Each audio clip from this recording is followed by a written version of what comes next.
Bonjour, donc voici un exemple d'exercice sur la séquence N1 qui va vous permettre de réaliser donc l'exercice 2 et 3 juste après. Donc on considère une figure, donc on trouve 4 points pardon, A, B, C, D. On a donc notre échelle donc, qui correspond à 1 cm qui correspond à un carreau. Et la question c'est qu'on veut trouver le point I qui se trouve sur AD et à 5 cm de C. Et en plus on sait qu'il est au sud du point B. Donc ces indications, il va falloir les traduire donc sous forme de construction. Donc première information, on sait que le point I se trouve sur AD. AD, donc c'est entre crochets. Donc on va commencer l'explication. AD entre crochets, donc c'est forcément un segment. Donc on peut déjà dire que I se trouve sur le segment AD. On sait aussi que le point I il est à 5 cm de C. Comme on a vu dans l'exercice 1 et dans le bilan, un point qui se trouve à 5 cm du point C, c'est un point qui était tout autour, donc qui se trouve sur le cercle de centre forcément C et de rayon 5 cm.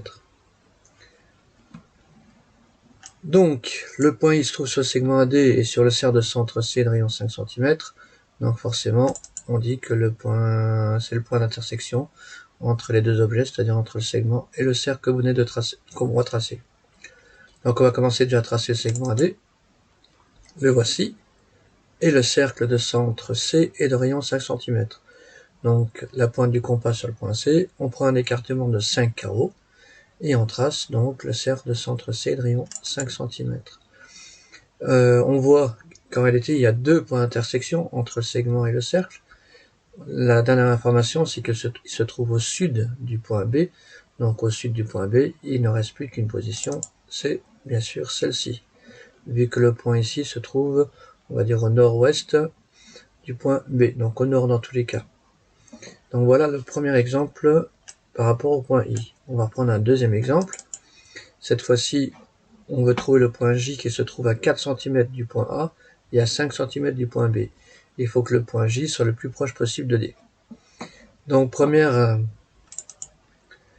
information, vu que le point J se trouve à 4 cm du point A, donc il se trouve forcément sur le cercle de centre A et de rayon 4 cm. On sait aussi qu'il est à 5 cm du point B. Donc il est aussi sur le cercle de centre B et de rayon 5 cm. Donc le point J il est à la fois sur deux cercles, donc on dit que c'est le point d'intersection des deux cercles. Donc on va commencer par tracer le premier cercle. Le cercle de centre A est de rayon 4 cm. Donc la pointe du compas sur A, un écartement de 5 carreaux pour arriver à 4 cm, et on obtient ceci.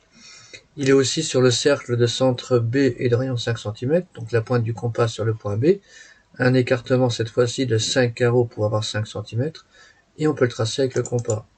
Donc le voici. On voit qu'il a deux points d'intersection,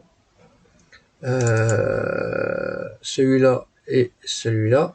Il faut qu'il soit le plus proche du point D, donc entre celui d'en haut et celui d'en bas, le plus proche est celui d'en bas. Donc le point J, il se trouve ici. Voilà, donc j'espère que ça vous a aidé à comprendre.